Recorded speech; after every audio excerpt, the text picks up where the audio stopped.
El Señor Jesús les bendiga. Estamos nuevamente con ustedes en la Escuela de Comunicaciones y Teología. Bienvenidos. En esta ocasión estamos en la clase no asistida de este día 21, sábado 21 de mayo.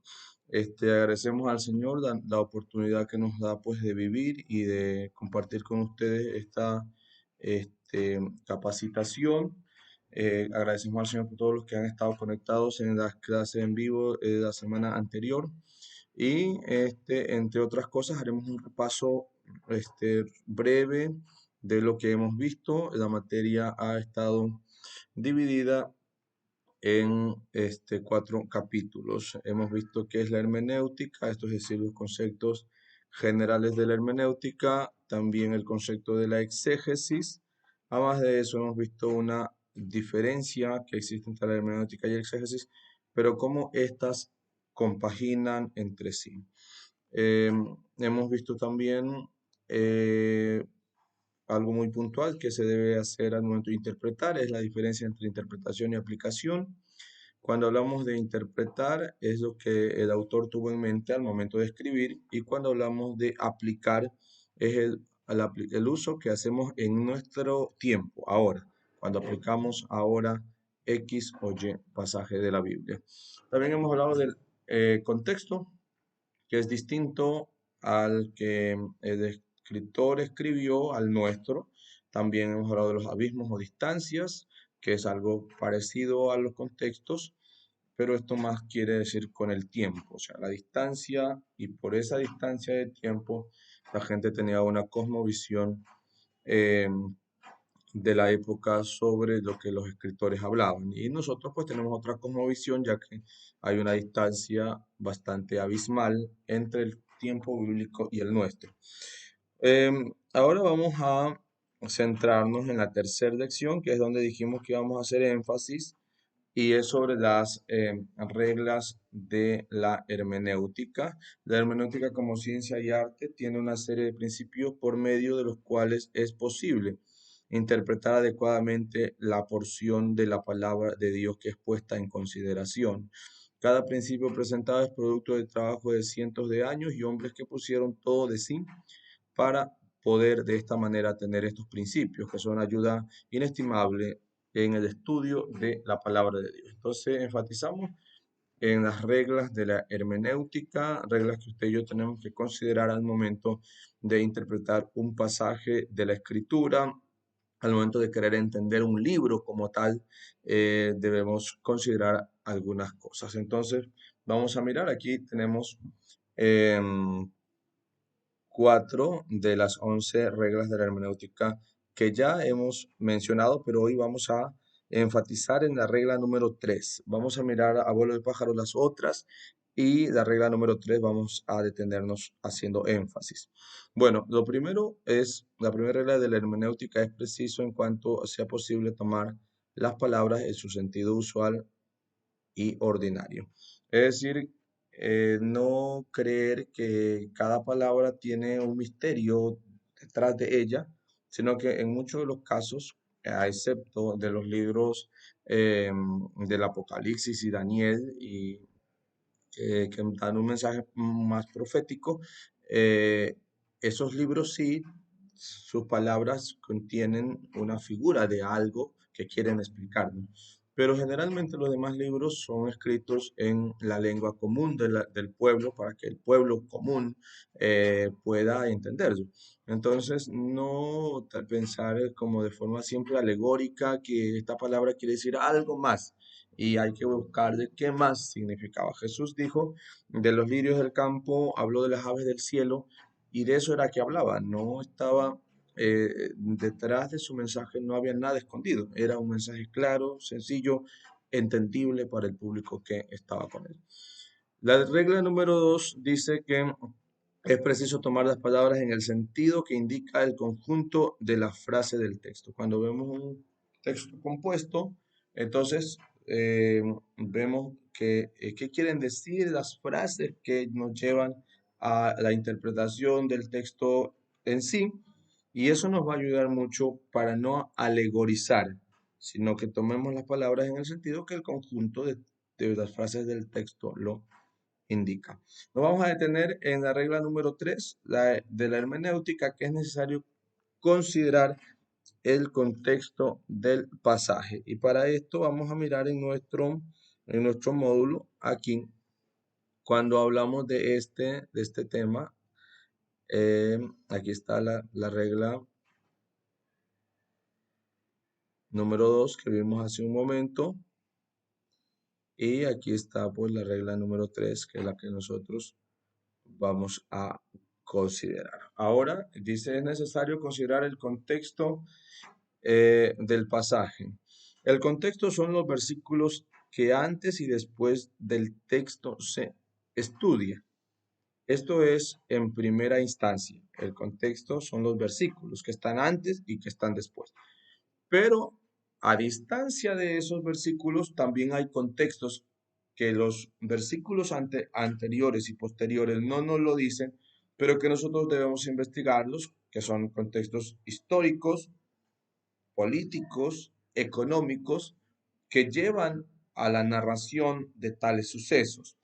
El contexto, aquí nos dice los tipos de contexto. El contexto inmediato son los versículos que rodean de modo inmediato al texto que se estudia. Ese es el contexto inmediato. Y por extensión, el contexto inmediato son los capítulos que rodean al capítulo donde está el versículo que se está estudiando. Entonces, contexto inmediato, versículos, contexto inmediato, capítulos. También el contexto testamentario es en qué testamento está el texto que se estudia. Es en el Antiguo Testamento, es en el Nuevo Testamento, y aún debemos considerar las subdivisiones del testamento que se estudia, porque el Antiguo Testamento tiene los libros de la ley, contiene que estos son el Pentateuco, contiene también libros históricos, contiene poéticos, profetas mayores, profetas menores. Entonces, libros sapienciales o de sabiduría, no solo se tiene que ubicar en el contexto del testamento, antiguo o nuevo, sino que también se debe ubicar en las subdivisiones que tiene estos testamentos. El Nuevo Testamento pues tiene los evangelios, el libro histórico de Hechos, las cartas paulinas, hay cartas universales, Pedro, Juan, Judas, hay cartas pastorales, Timoteo, Tito.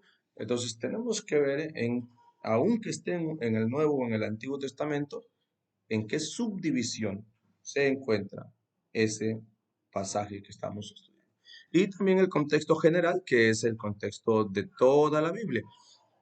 Pero aparte de esto, también hay un contexto que lo narra la historia, que nos lo dice cuál era el momento político que se vivía en la época, que nos dice cuál era el momento em, de pronto económico, imperial, qué imperios predominaban en la época. Entonces es muy importante que el que hace el estudio hermenéutico, el que quiere tomar la interpretación y dar una explicación, se instruya, sí, sea investigador, investigue, por favor, para que podamos ubicarnos en el contexto de los pasajes que queremos explicar. El contexto brinda la información necesaria para interpretar de manera correcta un versículo específico. Por consiguiente, no debería ser interpretado un texto aislado de su contexto, a excepción, pues, obviamente, del libro de Proverbios, donde la mayoría de versículos son unidades independientes.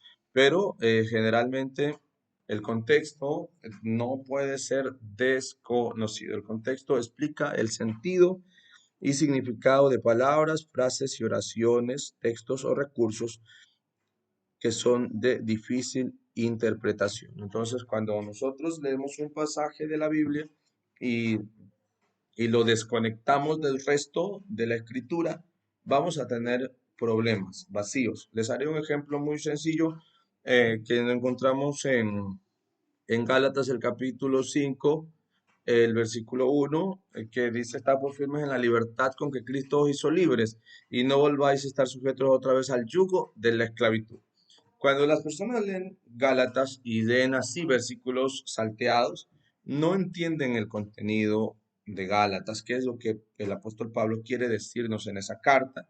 Y lo que nos está diciendo Pablo en la carta a los Gálatas es que hay un yugo que se llama la ley y Cristo representa la libertad. Estad pues firmes en la libertad con que Cristo os hizo libre. Pero algunos cuando leen ese pasaje creen que es el yugo del pecado, creen que es el yugo, algún otro yugo relacionado al mal comportamiento, de pronto a la mala forma de vida en el mundo. Y dice, no, hermano, usted tiene que ser libre porque Cristo nos hizo libres y no volvamos a estar sujetos al yugo de la esclavitud. La aplicación puede ser válida, no podemos tampoco desconocer, pero cuando hablamos de la interpretación, se debe interpretar que Gálatas 5:1 no está hablando del yugo del pecado, sino que está hablando del yugo de la ley. Entonces, cosas sencillas como esas nos deben motivar a explicar, a estudiar, a investigar el contexto que rodea el pasaje, el libro como tal, entre otros. También debemos mirar un poco sobre el autor, quién era.